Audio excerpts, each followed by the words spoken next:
25வது பகுதி. ச ஏவ அதஸ்தாத்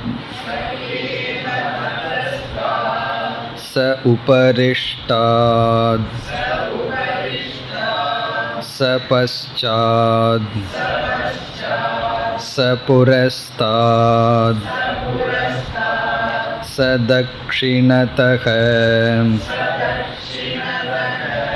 ச உத்தரதः ச ஏவ இதம் சர்வம் இத்யத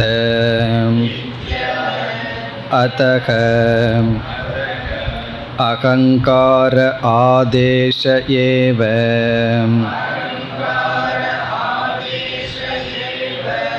அகமேவ அதஸ்தாத் அகமுபரிஷ்டாத் அகம் பశ్చాத் அகம் புரஸ்தாத் அகம் தக்ஷிணதः அகம் உத்தரதः அகமேவ இதம் சர்வமிதி.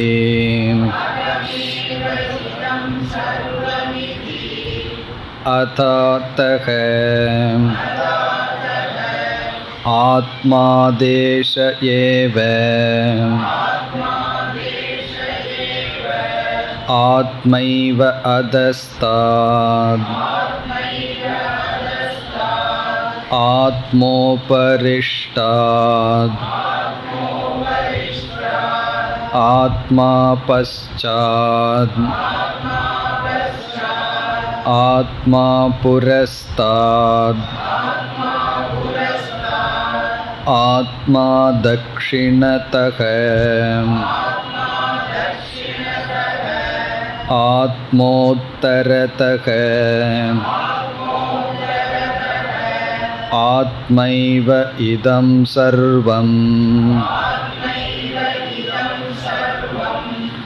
இதி சவாம் ஏஷ ஏவம் பஷ்யன் ஏவம் மன்வானக ஏவம் விஜானன் ஆத்மரதிராத்மக்ரீடக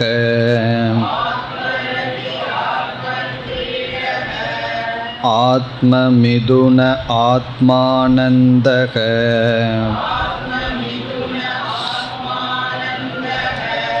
சஸ்வராட் பவதி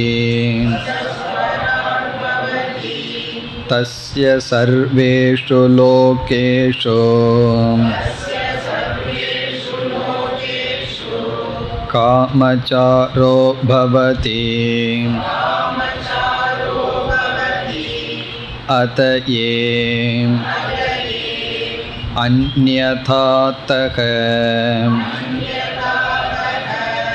விதுஹோ அன்யராஜானஸ்தே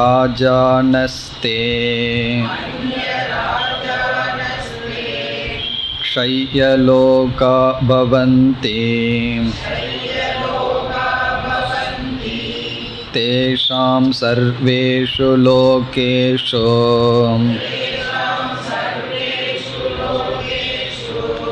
அகாமசாரோ பவதி.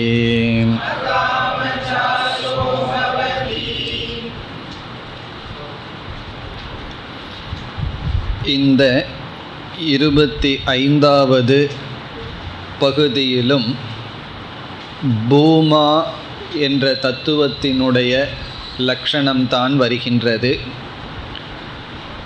இதற்கு முந்தைய பகுதியில் யத்ர நாண்யத் பஷ்யதி நாண்யத் ஸ்ருணோதி நாண்யத் விஜானாதி என்ற வாக்கியங்களில் பூமா அல்லது பரபிரம்மத்தினுடைய தத்துவம் விளக்கப்பட்டது.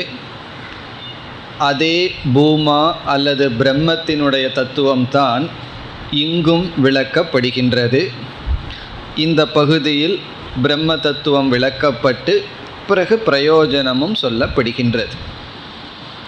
சென்ற வகுப்பில் ஒரு சிறிய விசாரத்தை செய்தோம்.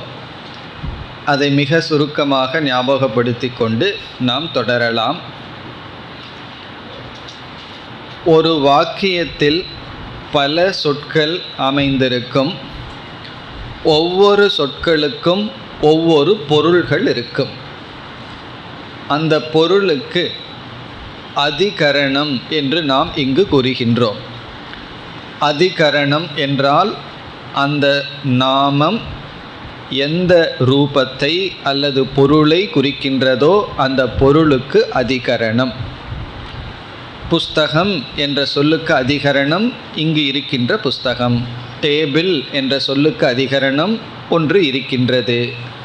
மைக் என்று சொல்லும் பொழுது அதற்கு ஒரு பொருள் இருக்கின்றது.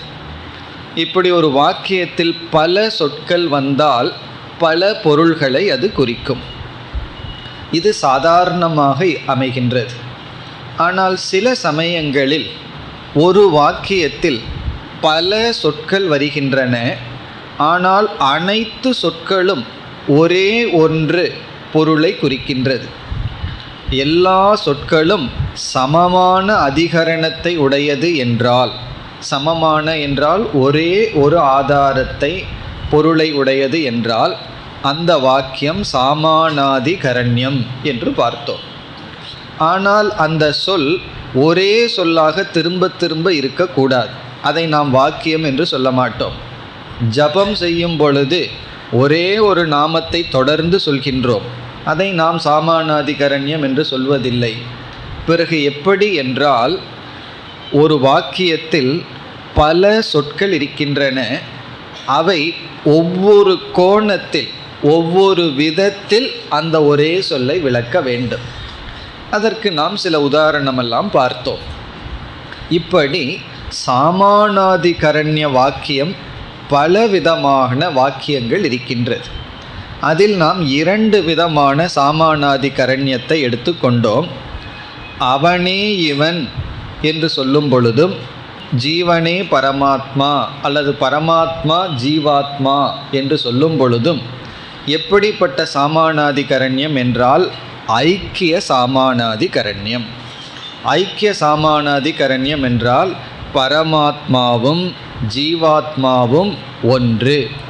அதாவது வாக்கியத்தில் பரமாத்மா அல்லது ஜீவாத்மா பரமாத்மாவாக இருக்கின்றான் என்று சொல்லும் பொழுது இங்கு பரமாத்மா என்ற ஒரு சொல், ஜீவாத்மா என்ற ஒரு சொல், இந்த இரண்டுக்கும் ஒரே ஒரு பொருளான பரபிரம்ம தத்துவத்தை குறிக்கின்றது. அப்பொழுது என்ன ஆகின்றது? இந்த பரமாத்மாவிடம் ஜீவாத்மா ஐக்கியத்தை அடைந்து விடுகின்றது, கலந்து விடுகின்றது, ஒன்றாகி விடுகின்றது. இவ்விதம் இந்த ஜீவாத்மா பரமாத்மாதான் என்று சொல்லும் பொழுது ஒன்றோடு ஒன்று ஐக்கியமாகி விடுகின்றது. பிறகு இனி ஒரு வாக்கியத்தை நாம் நம்முடைய வாழ்க்கையில் பார்க்கின்றோம். நீ எதை திருடன் என்று நினைத்தாயோ அது திருடன் அல்ல, அது வெறும் போஸ்ட், அது வெறும் குச்சிதான், ஸ்தம்பம் என்ற இடத்தில் அந்த திருடனானது ஸ்தம்பம் என்று சொல்கின்றோம். அப்படி நீ எதை திருடன் என்று நினைத்து கொண்டாயோ அது திருடன் அல்ல, அது ஸ்தம்பம் என்று சொல்லும் பொழுது அங்கும் 2 சொற்கள் இருக்கின்றது. திருடன் என்ற ஒரு சொல்லும் ஸ்தம்பம் என்ற சொல்லும் இருக்கின்றது.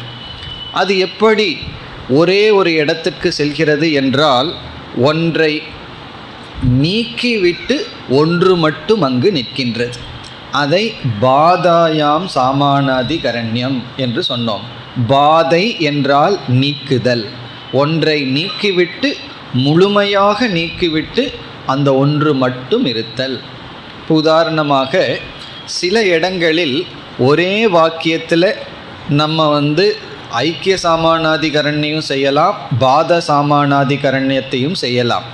எப்படி என்றால், இந்த பானைகளெல்லாம் நம்ம 10 பானையை பார்த்து இந்த பானைகளெல்லாம் களிமண் என்று சொல்லும் பொழுது இந்த இடத்துல பாதையும் செய்யலாம். பானைன்னு ஒன்று கிடையாது, இருக்கிறது களிமண் தான் என்றும் செய்யலாம். அல்லது பானைகளை களிமண்ணோடு ஐக்கியப்படுத்தலாம். அப்படி சில இடங்களில் ரெண்டையும் நாம் ஒரே வேறு வேறு ஆங்கிள் விதவிதமான விதத்தில் புரிந்து கொள்ளலாம். ஆனால் இங்கு மகா வாக்கிய விஷயத்தில் எப்பொழுது பரமாத்மாவும் ஜீவாத்மாவும் ஒன்று என்று சொல்லப்படுகிறதோ அப்பொழுது பொதுவாக ஐக்கிய சாமானாதிகரண்யத்தை பின்பற்றுவோம். பிறகு எப்பொழுது பரமாத்மாவும் ஜெகத்தும் ஒன்று என்று சொல்கின்றோமோ அப்பொழுதெல்லாம் பாதாயாம் சாமானாதிகரண்யம். இப்போ இந்த உலகமும் பரமாத்மாவும் ஒன்றுன்னு சொல்லும் பொழுது ஜீவாத்மாவும் பரமாத்மாவும் ஒன்றுன்னு சொல்கிறோம். அப்போ என்ன ஆகின்றது?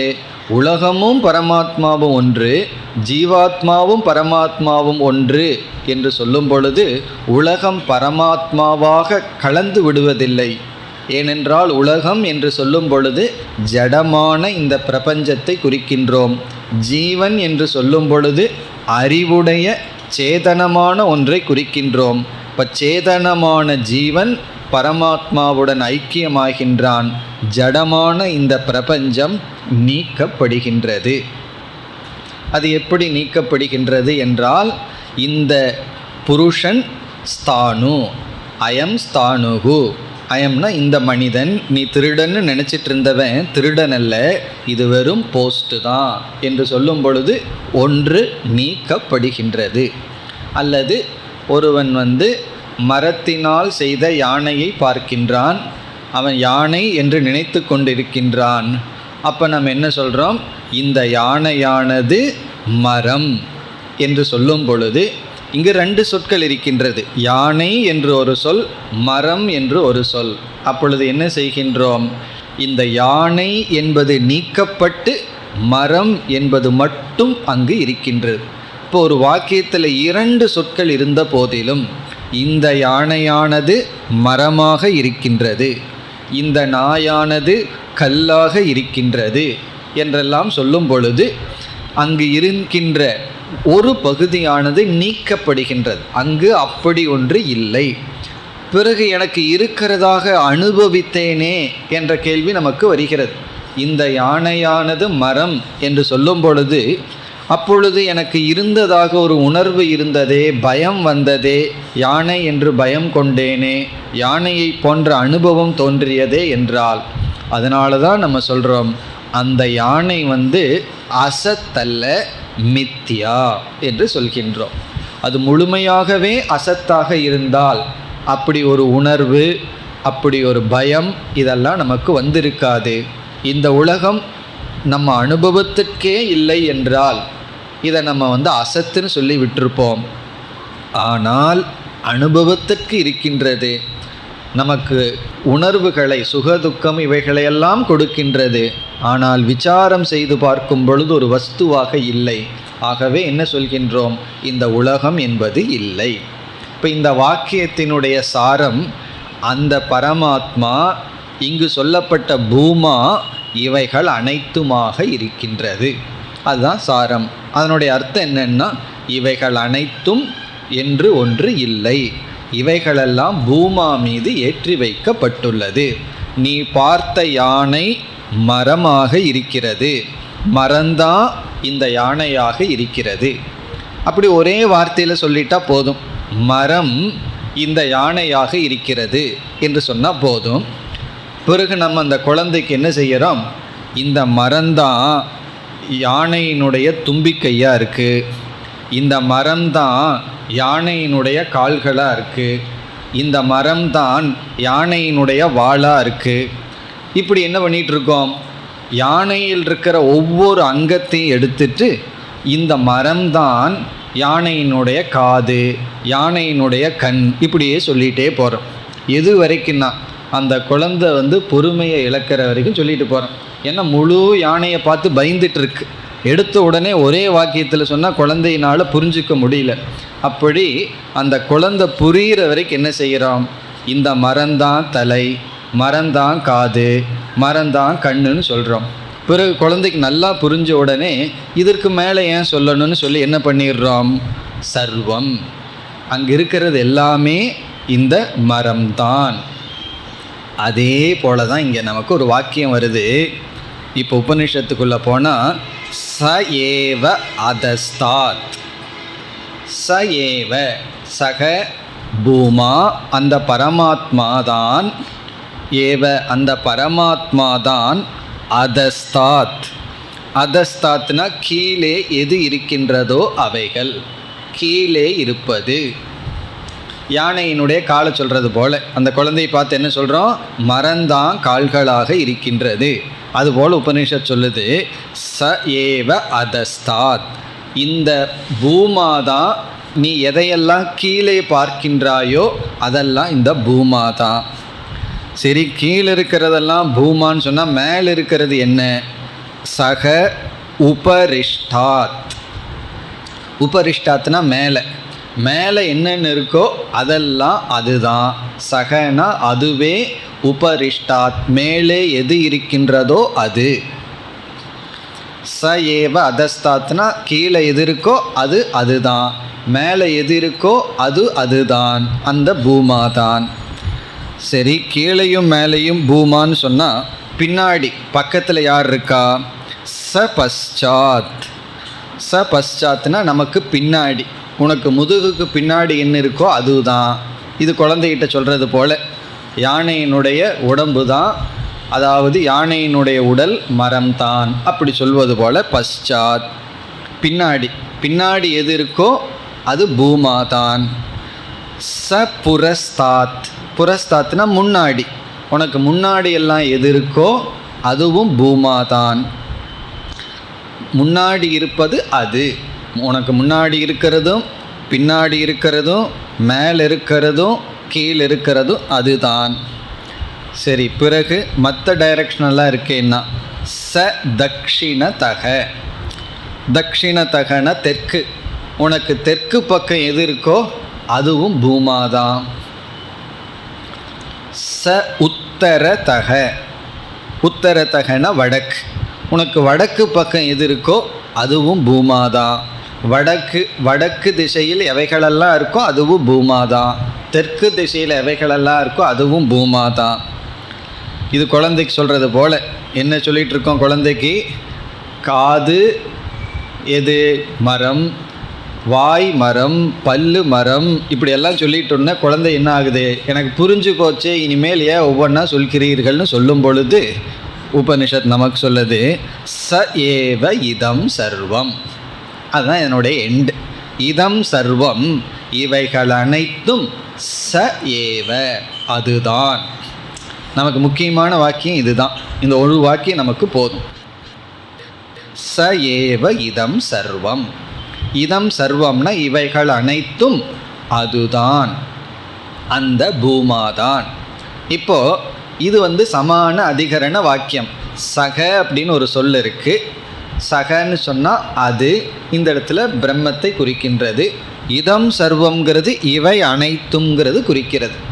இப்போ இதனுடைய அர்த்தம் என்னென்னா பிரம்மனே ஜெகத்து, அதுதான் என்னுடைய அர்த்தம். பூமாதான் இந்த உலகம்.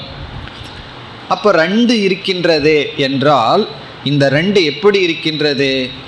இந்த யானை மரம்தான், இந்த யானை மரம்தான், இந்த யானை, அதுதான் நமக்கு முக்கியமான வாக்கியம். இதற்கு முன்னாடி எல்லாம் என்ன செய்யப்பட்டது? அந்த யானையினுடைய சில அங்கங்கள் குறிப்பிடப்பட்டது.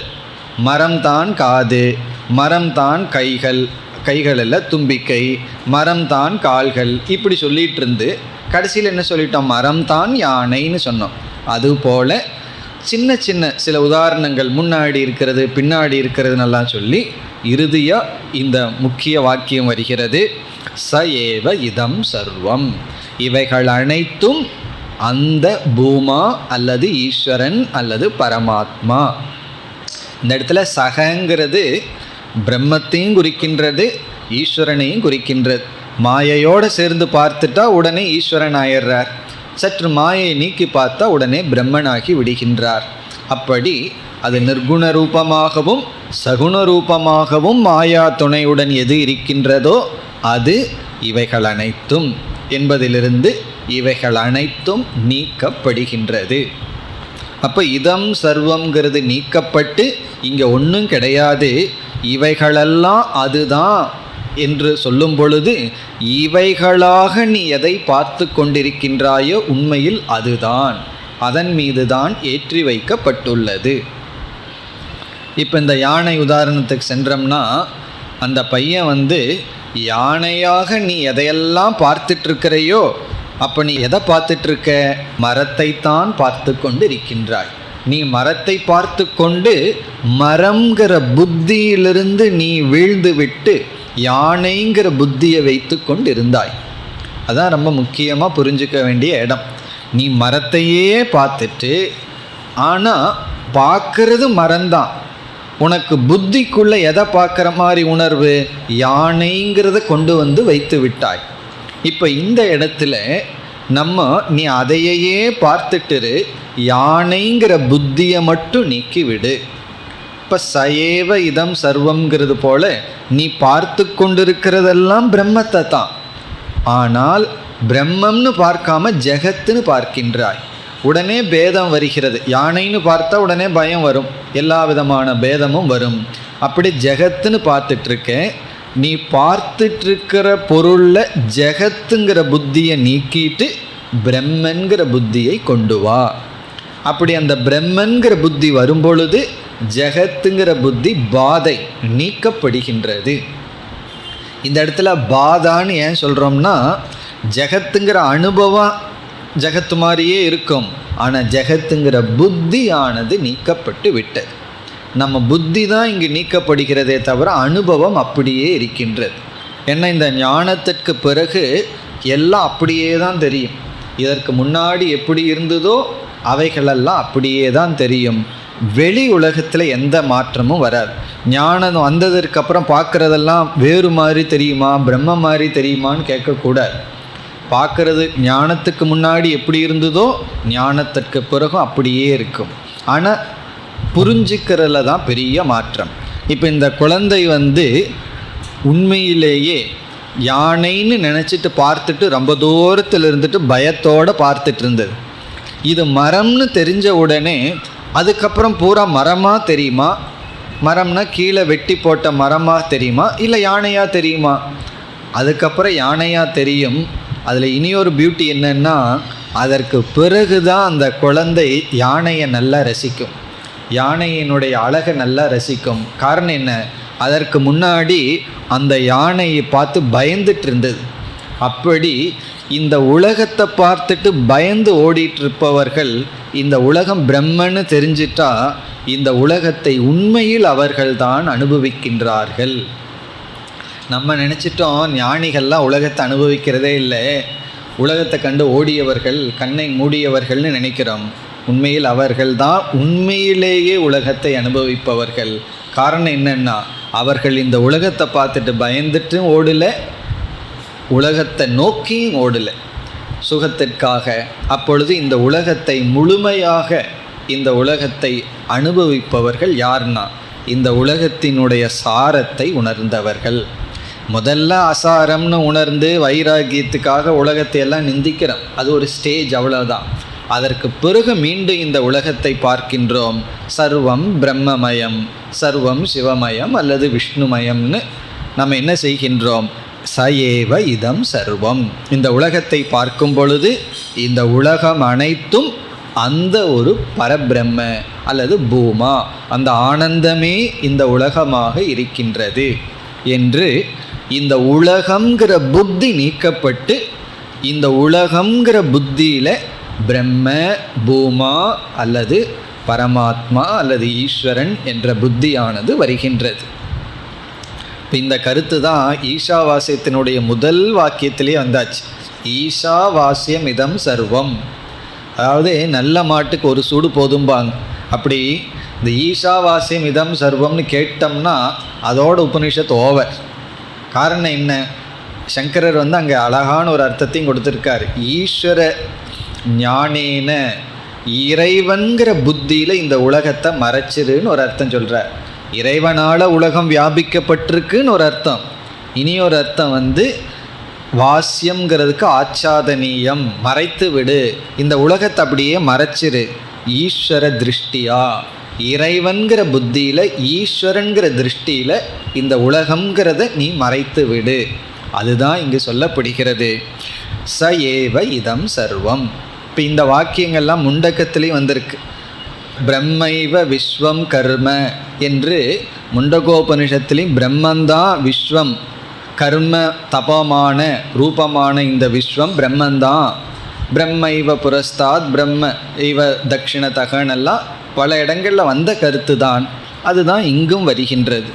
அப்பொழுது இங்கு நாம் வேறு கோணத்தில் பார்த்தோம். இந்த சாமானாதிகரண்யம்ங்கிறது ஒன்று உள்ளே கொண்டு பார்த்தோமே தவிர நம்ம ஏற்கனவே பார்த்த கருத்து தான். திடீர்னு கிராமர் எல்லாம் கொண்டு சாமானாதிகரணத்தை எல்லாம் எதுக்கு புகுத்துனீங்கன்னு கேட்க வேண்டாம். ஜஸ்ட் ஒரு மாற்றம்தான். எல்லா நாளும் ஒரே மாதிரி சாப்பிட்றது இல்லை அல்லவா. ஒவ்வொரு நாளும் சில சைடு டிஷ் சேர்த்திக்கிறது போல் அந்த இலக்கணம் உள்ளே வந்தது. அந்த இலக்கணம் போயாச்சு. இலக்கணம் நமக்கு முக்கியம் இல்லை. கடைசியாக என்ன முக்கியம்? சயேவ இதம் சர்வம். நான் ஏன் இந்த சயேவ இதம் சர்வம்னு திருப்பி சொல்கிறேன்? இந்த ஸ்டேட்மெண்ட் மனப்பாட பகுதி அப்படி இருக்கும் அல்லவா. ஒவ்வொரு இடத்துல பார்த்தோமல்லவா. இதுக்கு முன்னாடி எதை நான் ஞாபகம் வச்சுக்க சொன்னேன்? எத்திர நாண்யத் பஷ்யதி நாண்யத் சுருணோதி. அதே போல் இந்த பகுதியில் 3 ஸ்டேட்மெண்ட்டு ஞாபகத்தில் வச்சுக்கணும். ரொம்ப முக்கியமான இடம் இந்த 3ம். அதில் முதல் வாக்கியம் ச ஏவ இதம் சர்வம். இதுக்கு முன்னாடி இருக்கிறதெல்லாம் வேண்டித்ததில்லை. அதெல்லாம் அந்த யானையினுடைய உதாரணத்தில் சொன்னது போல் மரந்தான் காது, மரந்தான் கண்ணு, மரந்தான் மூக்குங்கிறது போல் நமக்கு என்ன முக்கியம்? ச ஏவ. சகனா அதுதான், ஏவனா தான், பூமாதான், இதம்னா இந்த, சர்வம்னா அனைத்தும். ச ஏவ இதம் சர்வம்னா இவை அனைத்தும் பூமாதான், இவை அனைத்தும் பிரம்ம தத்துவம் தான். அந்த பிரம்மந்தான் இவை அனைத்தும். அப்போ எப்பொழுதெல்லாம் துவைத புத்தி வருதோ, துவைத புத்தி வந்த உடனே, ஜெகத்து புத்தி வந்த உடனே இந்த ஜெகத்தை நீக்கிறதுக்கு என்ன பண்ணணும்? அதை நம்ம நீக்கணும்னா உடனே அந்த பூமா வந்தாகணும். இந்த வாக்கியம் வர வேண்டும். ச ஏவ இதம் சர்வம். உண்மையிலே இதோட இந்த பகுதியினுடைய உபதேசம் முடிவடைந்து விட்டது. ச ஏவ இதம் சர்வங்கிற ஒரே வார்த்தையோட இந்த விதமாக பூமாவை விளக்குதல் முடிவடைந்து விட்டது. பிறகு மற்ற பகுதி என்ன என்றால், இதெல்லாம் தான் இந்த மாதிரி உபனிஷத்தில் உள்ள ஸ்பெஷாலிட்டி. என்னவென்றால், இப்பொழுது ச ஏவ இதம் சர்வம்னு சொல்லிட்டோம். அதுவே இவை அனைத்துமாக இருக்கின்றதுன்னு சொல்லியாச்சு. இதை கேட்ட உடனே அதுவே இவை அனைத்தும் அப்படின்னு சொன்னோடனே எங்கேயோ பரோட்சமாக இருக்கிற அந்த அதுதான் இவைகள் அனைத்தும்னு சொன்னால், இதில் என்னுடைய ரோல் எங்கே, நான் எங்கே வருகின்றேன் அப்படின்னு ஒரு கேள்வி வரும். அப்போ நான் இங்கே இப்படியே இருக்கிறதா, அதுதான் இவையெல்லான்னு சொல்லி ஏதோ ரெண்டுக்குள்ள சம்பந்தம்தான் பேசப்படுகிறது. என்னுடைய ரோல், என்னுடைய பங்கு என்ன, இதில் நான் எங்கே இருக்கின்றேன் என்ற ஒரு கேள்வி வருகின்றது. அப்பொழுது உபனிஷத்து என்ன சொல்கிறது?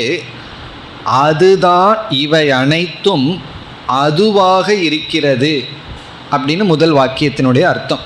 இதம் சர்வம் ச ஏவ. இதம் சர்வம்னா இவை அனைத்தும் அதுவாக இருக்கிறது. இல்லை வேறு விதத்தில் சொன்னால் அதுவே இவை அனைத்துமாக இருக்கிறது. எப்படி வேணாலும் சொல்லலாம். ச ஏவனா அதுவே, இதம் சர்வம் இவை அனைத்துமாக இருக்கிறது. அதுவேனா என்ன? அந்த பரமாத்மாவே இவை அனைத்துமாக இருக்கிறது. இப்போ உபனிஷத்து அடுத்தது என்ன சொல்கிறது? நான் இதே உபதேசத்தை வேற கோணத்தில் சொல்கின்றேன். எப்படின்னா, உன்னுடைய அகங்காரத்தினுடைய, உன்னுடைய அபிப்பிராயத்தை, அதாவது உன்னுடைய ஸ்டாண்டிலிருந்து புரிஞ்சுக்கிறதுக்காக நான் சொல்கிறேன். அதுவே இவை அனைத்துமாக இருக்கிறதுங்கிற இடத்துல இவை அனைத்துமாக இருக்கிறதுங்கிறதுல மாற்றத்தை கொடுக்காம அதுவேங்கிறத எடுத்துட்டு நான் என்று நீ சொல்லலாம். அப்போ என்ன அர்த்தமாகுது? நானே இவை அனைத்துமாக இருக்கின்றேன் என்று அகங்கார ஆதேசக.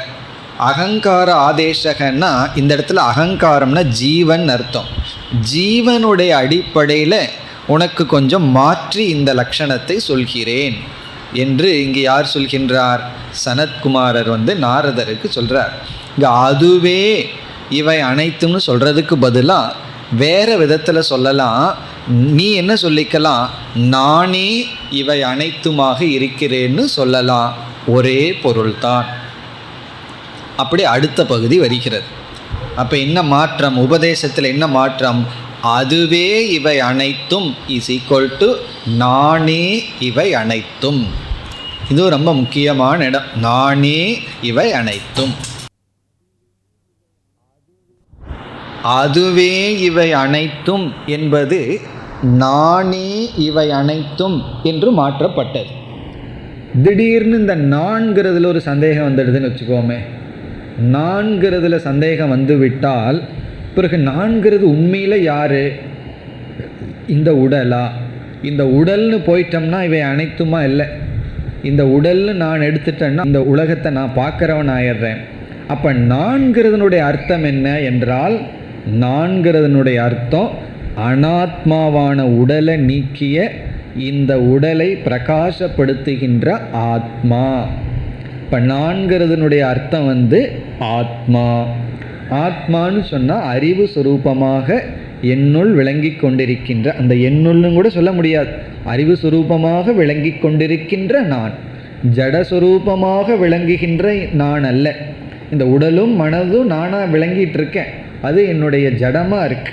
அப்போ அறிவு ரூபமாக இருக்கின்ற நான், ஜடரூபமாக இருக்கின்ற உடலை விளக்கிய நான் ஆத்மா என்று சொல்லப்படுகிறது. அப்போ உபனிஷத்து இங்கே என்ன செய்கிறது? இந்த நான்கிறதையும் ரீப்ளேஸ் பண்ணி மூணாவது ஆங்கிளில் ஆத்மாதான் இவை அனைத்தும் அப்படின்னு சொல்லலாம். அப்படி இங்கே 3 வாக்கியம் நமக்கு இருக்கிறது. சயேவ இதம் சர்வம் ஒரு வாக்கியம், அதுதான் இவை அனைத்துமாக இருக்கிறது. இரண்டாவது வாக்கியம் நானே இவை அனைத்துமாக இருக்கின்றேன் அப்படின்னு சொல்லும்போது இருக்கின்றேன்னு சொல்லணும். பிறகு மூன்றாவது ஆத்மாவே இவை அனைத்துமாக இருக்கிறது. இப்போ அகமேவ இதம் சர்வம் இரண்டாவது வாக்கியம். 3 ஆத்மா ஏவ இதம் சர்வம். இந்த 3 வாக்கியமும் வரிசையாக மனப்பாட பகுதி. மனப்பாட பகுதின்னா என்ன? அப்படியே மனசில் பதியணும். அது சமஸ்கிருத ரூபமாக பதிஞ்சாலும் சரி, தமிழ் ரூபமாக பதிஞ்சாலும் சரி, தெலுங்கு ரூபமாக பதிஞ்சாலும் சரி. இப்போ இந்த 3 வாக்கியம் என்ன? முதல் வாக்கியம் சமஸ்கிருதத்தில் ச ஏவ இதம் சர்வம், அதுவே இவை அனைத்துமாக இருக்கிறது. அதுவே இவை அனைத்துமாக இருக்கிறது. ரெண்டாவது வாக்கியம் என்ன? அகம் ஏவ இதம் சர்வம், நானே இவை அனைத்துமாக இருக்கின்றேன். நானே இவை அனைத்துமாக இருக்கின்றேன். மூன்றாவது வாக்கியம் ஆத்மா ஏவ இதம் சர்வம். இந்த இதம் சர்வம்ங்கிறது 3லையும் காமன், எல்லாத்துலேயும் சேர்ந்து வருது. இதம் சர்வம், இதம் சர்வம், இதம் சர்வம். முதல்ல ச ஏவ அதுவே இவை அனைத்துமாக இருக்கிறதுன்னு போடணும். பிறகு இரண்டாவது நானே அகம் ஏவ இவை அனைத்துமாக இருக்கின்றேன், நானே இவை அனைத்துமாக இருக்கின்றேன். மூன்றாவது ஆத்மாவே, ஆத்மா இவை அனைத்துமாக இருக்கின்றது. இப்போ இதில் என்ன விசேஷம் என்று இதில் விசாரமும் நம்ம செய்யலாம். இப்படி 3 சொல்கிறதிலிருந்து என்னென்னலாம் நமக்கு புதிதான கருத்துக்கள் இதிலிருந்து கிடைக்கின்றது, சிக்னிஃபிகன்ஸ்ன்னு சொல்கிறது. இப்படி சொல்வதிலிருந்து நமக்கு என்னென்ன கிடைக்குதுன்னு ஒரு விசாரம் இருக்கின்றது. அதை நாம் செய்யலாம்.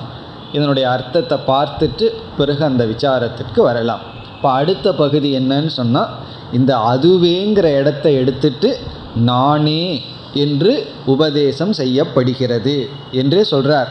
இப்போ அகங்காரத்தின் அடிப்படையில், ஜீவனுடைய அடிப்படையில் இப்பொழுது விளக்கம் வருகிறது. பிறகு ஆத்மாவினுடைய அடிப்படையில்னு இந்த 3 வாக்கியத்தை சொல்கின்றார்.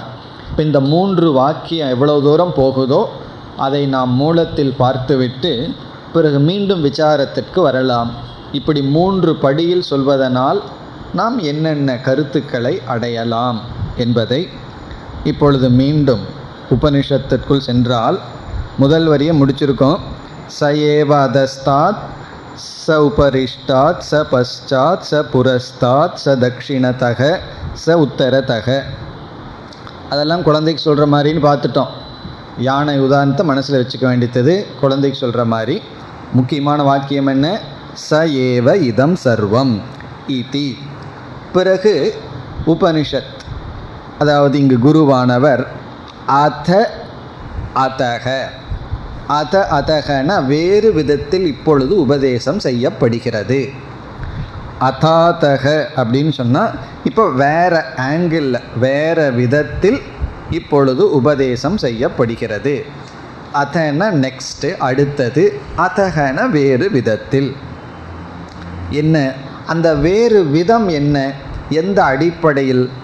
அகங்கார ஆதேசக ஏவ, அகங்காரத்தினுடைய அடிப்படையில் இப்பொழுது உபதேசம் செய்யப்படுகிறது. ஆதேசகன உபதேசம், அகங்கார ஆதேசகன்னு சொன்னால் முன்ன சகன்னு எங்கேயோன்னு சொன்ன மாதிரி இருந்தது. இப்போ ஜீவனுடைய அடிப்படையில், இந்த இடத்துல அகங்காரம்னா ஜீவனுடைய அடிப்படையில். இப்போ நம்ம சொல்கிற மாதிரி நானே சொல்கிறேன்னா அதுவே இதுன்னு சொல்கிறதுக்கு பதுவாக நான் என்ன சொல்லலாம்? நானே இதுன்னு சொல்லலாம். அகங்கார ஆதேசக ஏவ. இங்கேயும் அப்படித்தான். நான் என்ன சொல்லலாம்? நானே கீழே இருக்கேன், கீழே இருக்கிறது நான் தான், மேலே இருக்கிறது நான் தான், பிறகு பின்னாடி இருக்கிறது நான் தான், முன்னாடி இருக்கிறது நான் தான், வலது பக்கம் நான் தான், இடது பக்கம் நான் தான், தெற்கு பகுதியில் இருக்கிறது நான் தான், வடக்கு பகுதியில் இருக்கிறது நான் தான்னு சொல்லலாம். அல்லது நானே இவை அனைத்தும். இப்போ அதே வாக்கியங்கள் வருகின்றது. அதனுடைய அர்த்தமெல்லாம் முன்ன பார்த்தது போல தான்.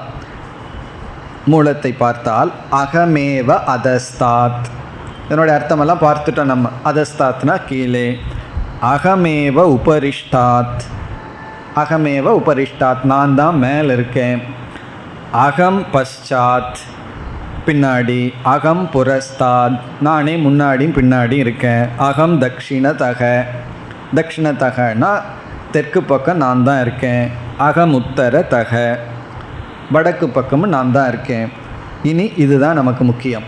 அகமேவ இதம் சர்வமிதி, இவை அனைத்தும் நானாக இருக்கின்றேன். இனி அடுத்தது இரண்டாவது மந்திரத்திற்கு செல்கின்றோம். இதோட முதல் மந்திரம் முடிவடைகிறது. இரண்டாவது மந்திரத்தில் அதாதக, அத அடுத்ததாக, அதக அடுத்த கோணத்தில் இப்பொழுது விளக்கம் வருகின்றது. ஆத்மாதேசக ஏவ, ஆத்மாவினுடைய அடிப்படையில் இப்பொழுது உபதேசம். ஆத்மா ஆதேசகன்னு சொன்னால் முன்ன அகங்காரத்தின் அடிப்படையில் ஜீவனுடைய அடிப்படையில், இப்பொழுது ஆத்மாதேசகன ஜீவனுடைய லட்சியார்த்தத்தின் அடிப்படையில் அர்த்தம். ஆத்மாவினுடைய அடிப்படையில் ஆதேசம், இங்கு உபதேசம். என்ன? அதே தான்.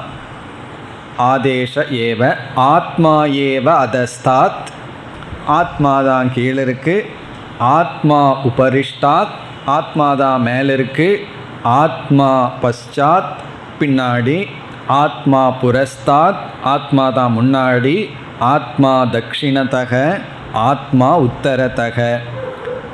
இது வரைக்கும் என்னென்னா ஒவ்வொரு அம்சம் இன்னும் எதை வேணாலும் நம்ம சொல்லலாம். உபனிஷத்து இனி போதும்னு நிறுத்திட்டு ஆத்மா ஏவ இதம் சர்வமிதி, இதோட உபதேசம் முடிவடைகிறது. ஆத்மா ஏவ இதம் சர்வம். இதுக்கப்புறம் வர்றதெல்லாம் சாதனை. இப்படி யார் செய்கிறார்களோ இப்படிப்பட்ட பலனை அடைகிறார்கள் என்று இதற்கு அடுத்த பகுதியெல்லாம் சாதனையும் பலமும். இப்படி யார் இந்த சாதனையை யார் செய்கிறார்களோ அவர்களுக்கு இப்படிப்பட்ட பலன் என்று இதற்கு பிறகு வர்ற பகுதியெல்லாம் சாதனையும் பலமும். இப்போ இதோட உபதேசம் முடிவடைகின்றது. இப்போ இந்த உபதேசத்தில் நம்ம என்ன பார்த்தோம்? சுருக்கமாக பாதாயாம் சாமானாதிகரண்யத்தில் இங்கு உபதேசம் செய்யப்பட்டது. இங்கு இருக்கின்ற வாக்கியத்தில் 2 சொற்கள் இருந்த போதிலும் அந்த 2 சொல்லும் 2 பொருளை குறிக்கவில்லை, ஒரே பொருளை குறிக்குது. எப்படின்னா ஒரு சொல்லை நீக்கிட்டு ஒரே ஒரு சொல்லினுடைய அர்த்தம் மட்டும் அந்த பொருளிடம் செல்கிறதுன்னு பார்த்தோம். அப்படி பார்க்கும் பொழுது 3 வாக்கியம் இங்கு கொடுக்கப்பட்டது. அந்த 3 வாக்கியத்தை தான் நம்ம மனதில் கொள்ள வேண்டும். அந்த 3 வாக்கியம் என்ன? மறந்து போகலையே, இப்போ தானே பார்த்தோம். ஃபஸ்ட்டு வாக்கியம் வந்து சயேவ இதம் சர்வம் அகமேவ இதம் சர்வம், பிறகு ஆத்மா ஏவ இதம் சர்வம். சயேவ இதம் சர்வம் சொல்லும் பொழுது அதுவே இவை அனைத்துமாக இருக்கிறது. அகமேவ இதம் சர்வம்னு சொல்லும் பொழுது நானே இவை அனைத்துமாக இருக்கின்றேன். பிறகு ஆத்மா ஏவ இதம் சர்வம் என்று சொல்லும் பொழுது ஆத்மாவே இவை அனைத்துமாக இருக்கிறது.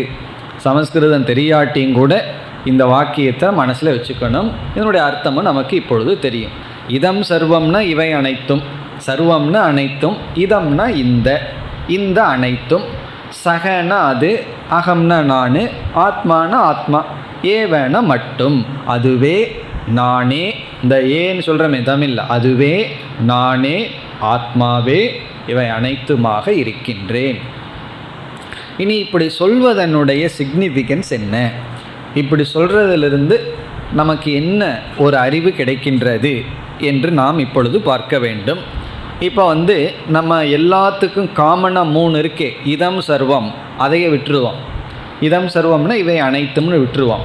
அப்படி விட்டுட்டால் மிகவும் சுருங்கி விட்டது. எத்தனை சொற்கள் இருக்கின்றது? 3 சொற்கள் தான். அது, நான், ஆத்மா. இந்த 3 சொற்கள் தான் புதுசாக மாறி மாறி வருகிறது. அதுனா சக, நான்னா அகம், பிறகு ஆத்மா. ஆத்மாவும் நமக்கு புதிதான வார்த்தை கிடையாது, தெரிஞ்ச வார்த்தை தான். ஏன்னா இத்தனை வருஷம் வேதாந்தம் படிச்சுட்டு ஆத்மாங்கிற சொல் புதுசாக இருக்கேன்னு யாரும் சொல்லிட மாட்டீர்கள்.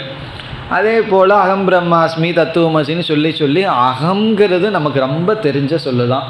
அகம்னா நான்கிறது கொஞ்ச நாள் வேதாந்த கிளாஸுக்கு வந்துட்டால் சான்ஸ்கிரிட் ஞானம் இல்லாமையே அகம்னா நான் அர்த்தம்னு தெரிஞ்சு போயிடும். இந்த சகங்கிறது தான் அதுன்னு புரிஞ்சுக்கணும். அது ஒன்று தான், ஏதோ புதுசு மாதிரி தெரியலாம். அதுவும் பல சமயங்கள் சொல்லியிருப்போம். சோயம் தேவதத்தகங்கிற இடத்துல எல்லாம் ச அப்படின்னா அவன் அல்லது அது. அப்போ வந்து அது, நான், ஆத்மா, இப்படி 3 ஆங்கிளில் சொல்வதனுடைய பலன் என்ன? இப்போ வந்து இதுக்கு 2 விதத்தில் பார்க்க போகிறோம். முதல் பலன் என்னவென்றால், அது என்று சொல்லும் பொழுது நம்ம மனதில் பரோக்ஷத்துவ புத்தி வரலாம். பரோக்ஷத்துவம்னா ரொம்ப தூரத்தில் இருக்கின்றது என்று தனக்கு வேறான புத்தி வரலாம். அதுங்கிறத மட்டும் சொல்லி நிறுத்தி விட்டோம்னு வச்சுக்கோமே, அதுவே இவை அனைத்தும்னு சொன்ன உடனே துவைதத்திலையும் இது சரியாக வரும், விசிஷ்டாத்வைதத்திலையும் சரியாக வரும். ஏன்னா விசிஷ்டாத்வைதிகள் துவைதிகள் எல்லாம் என்ன சொல்கிறார்கள்? அந்த பரந்தாமந்தான் இவைகளாக இருக்கார். நம்மெல்லாம் என்னென்னா ஏதோ சேவகர்கள் அல்லது ஏதோன்னு சொல்லி நம்மைய பிரிச்சுருவோம். இப்போ நம்மைய பிரிச்சுட்டு பரோக்ஷத்துவ புத்தி இருக்கும். பரோக்ஷத்துவம்னா எங்கேயோ அந்த ஈஸ்வரன் இருக்கின்றார். அதான் அடிக்கடி சாமிஜி சொல்லுவார், ஆல் ஆர் காடுன்னு சொல்லிட்டு இந்த ஆளை விட்டுருவாராம். ஆல் ஆர் காட், இந்த ஆள் ஆறுனா இந்த ஆள் ஒரு சம்சாரி, என்னுடைய கதை ஏன் கேட்குறீங்கன்னு சொல்லிடுவார்கள். அப்படி அதுங்கிறது என்னைக்குமே பரோக்ஷத்தை குறிக்கும், ரொம்ப தூரத்தில் இருக்கிறது போல. அப்போது இங்கு எந்த பூமா ஆனந்த தத்துவம் உபதேசிக்கப்படுகிறதோ அது எங்கேயோ இருக்கிற வஸ்து அல்ல. இப்போ நம்ம எதை இங்கே உணர வேண்டுமோ அந்த உணரக்கூடிய வஸ்து எங்கேயோ இருக்கிறது அல்ல. பிறகு ஜீவனுக்குள் நான் சொல்லி கொண்டிருக்கின்றேன் அல்லவா, அந்த நான்கிறதனுடைய உண்மையான அர்த்தமாக இருப்பது தான். இப்போ நாம் இங்கே புரிஞ்சுக்கிற விஷயம், வேதாந்தத்தில் விஷயம் பிரம்மன்னு சொல்லுவோம். சாதாரணமாக சொல்லிடுவோம் வேதாந்தத்தினுடைய விஷயம் என்ன, பிரம்ம. கர்மகாண்டத்தினுடைய விஷயம் என்னன்னா விதவிதமான கர்மங்கள். வேதாந்தத்தில் ஒரு அறிவு புகட்டப்படுகிறது, அறிவுக்கு விஷயம் என்னென்னா பிரம்மன்னு சொல்லுவோம். ஆனால் உண்மையிலேயே கொஞ்சம் அட்வான்ஸ்டு கிரந்தத்தில எல்லாம் அந்த பிரம்மன்னு சொல்லிட்டா ஏதோ பிரம்மத்தை நம்ம இங்கே படிக்க போகிறோம்னு தோணும். அதனால் என்ன சொல்லுவார்கள், ஆத்ம அபின்ன பிரம்ம வேதாந்த விஷயகன்னு சொல்லுவார்கள். பெரிய பெரிய நூல்கள் எல்லாம் வெறும் பிரம்மன்னு சொல்லிவிட மாட்டார்கள், ஆத்மாவிடமிருந்து வேறுபடாத பிரம்மந்தான் விஷயமா. ஏன்னா மற்ற சாஸ்திரத்திலையும் பிரம்ம விஷயமா இருக்குது. மத்வருடைய துவைதத்திலையும் பிரம்மந்தான் விஷயம்.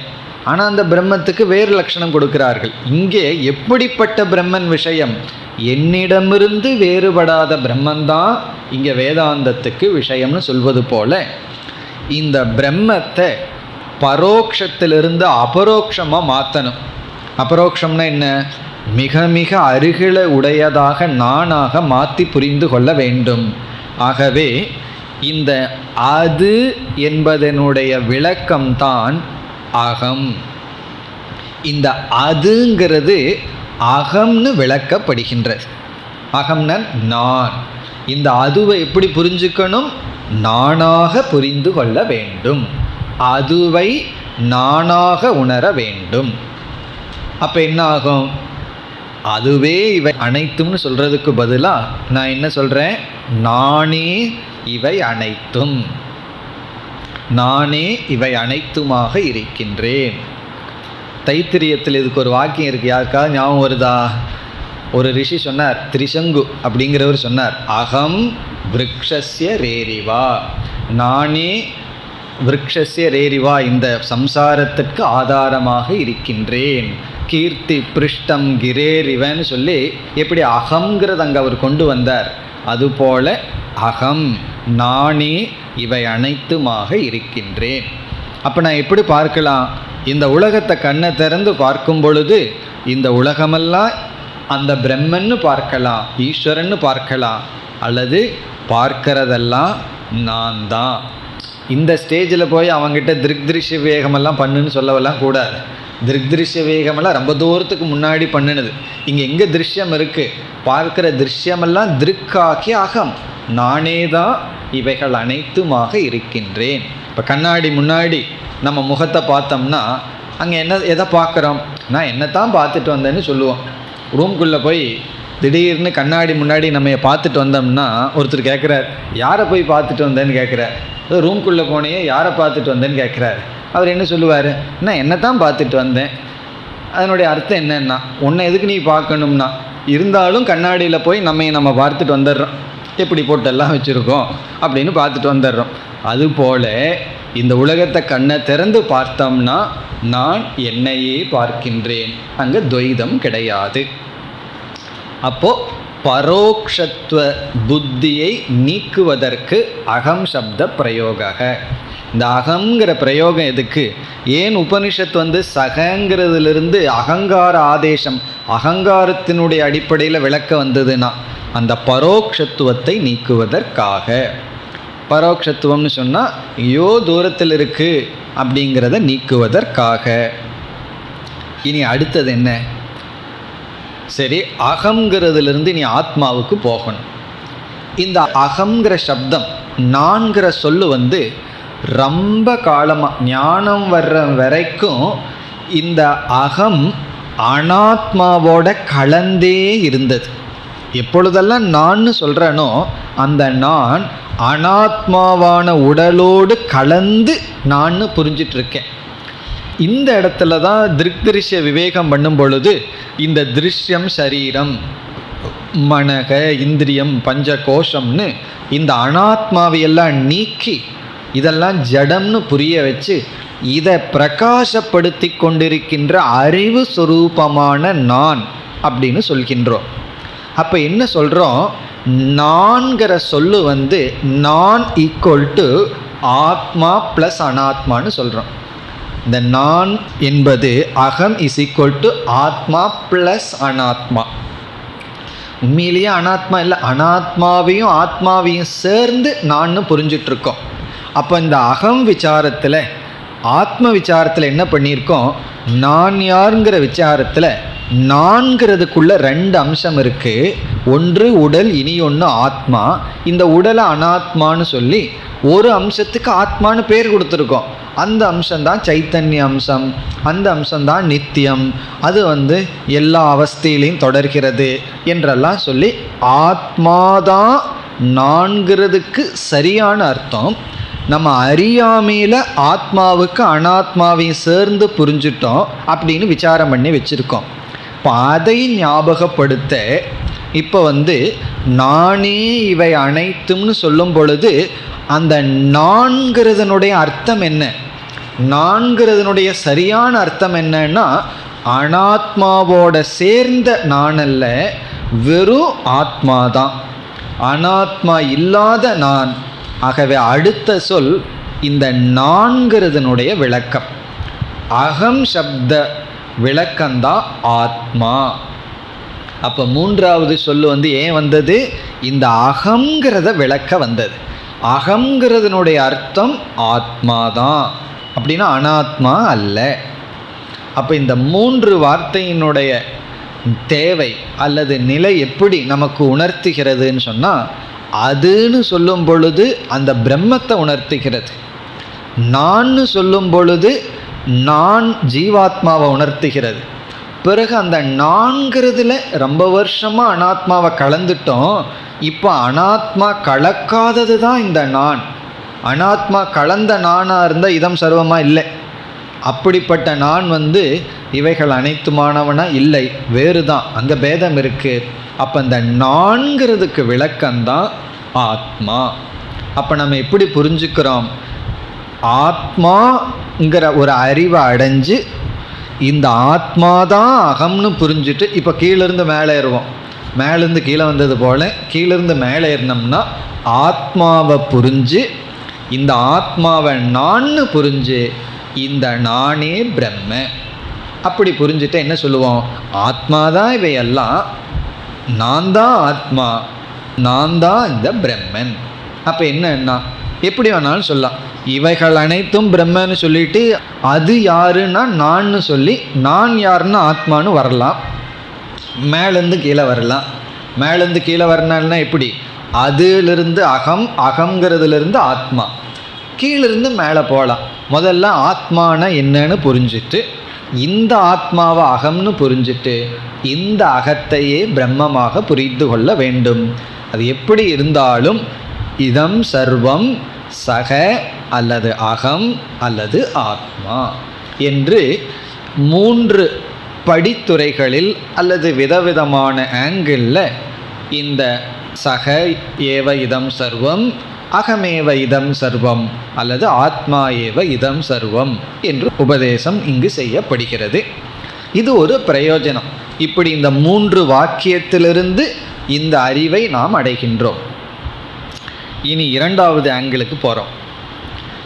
இப்படி மூன்று வாக்கியத்தில் சொல்கிறதிலிருந்து இனி ஒரு சிக்னிஃபிகன்ஸ் என்ன? சிக்னிஃபிகன்ஸ்னால் முக்கியத்துவம்.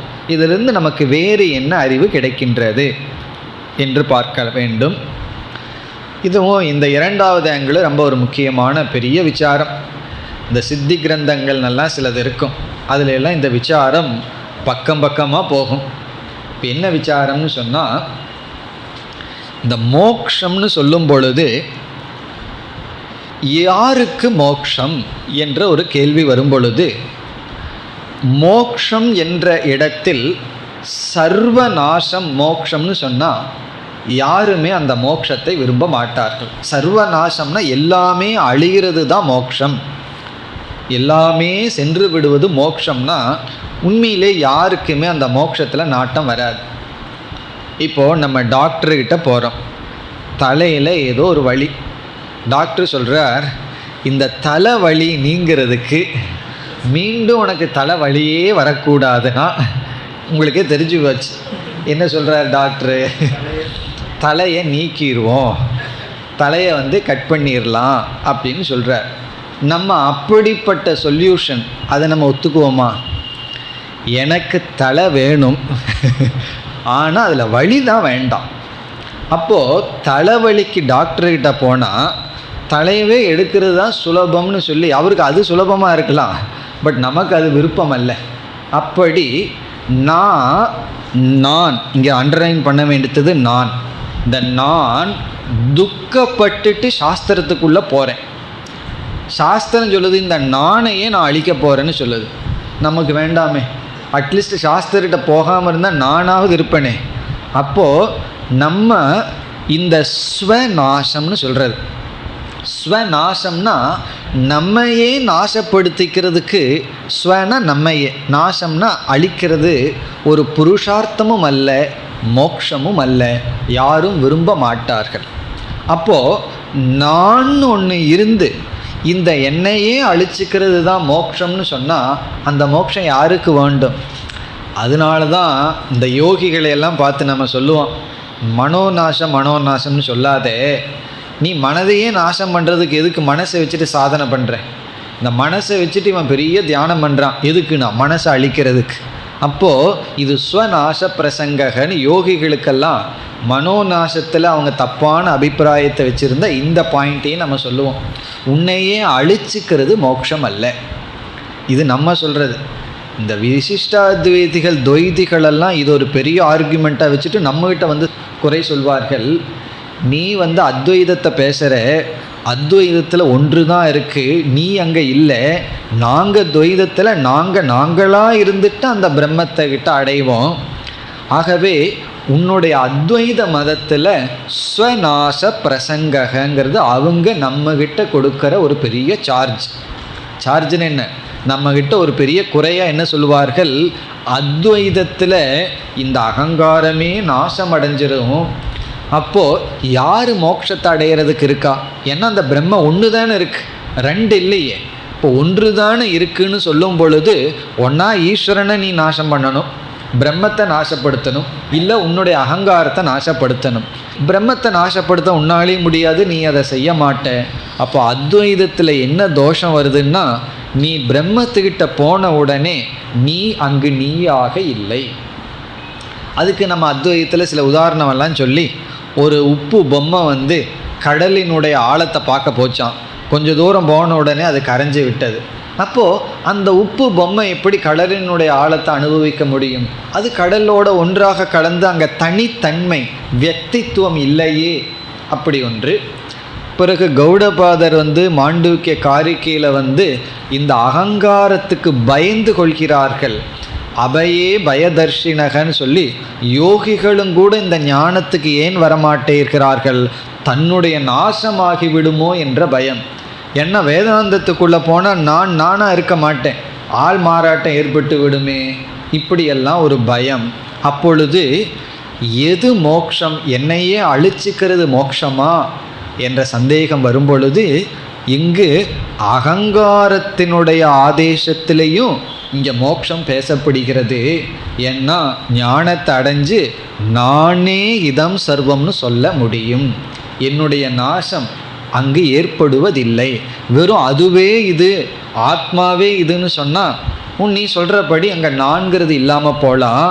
ஆனால் இந்த அத்வைத ஞானி என்ன சொல்கிறான், வெறும் பிரம்மமே இதுன்னு சொல்கிறதில்ல, அல்லது ஆத்மா தான் இதுன்னு சொல்கிறதில்ல, அவனால் நானே இவை அனைத்தும்னு சொல்ல முடியும். அவனை அழித்து கொள்வதில்லை, ஸ்வநாச பிரசங்கம் வராது. அது இரண்டாவது கருத்து. அதனுடைய விளக்கத்தை நாம் அடுத்த வகுப்பில் சிந்திப்போம். ஓம் பூர்ணமத பூர்ணமிதம் பூர்ணாத் பூர்ணமுதச்யதே பூர்ணஸ்ய பூர்ணமாதாய பூர்ணமேவாவசிஷ்யதே. ஓம் சாந்தி சாந்தி சாந்தி.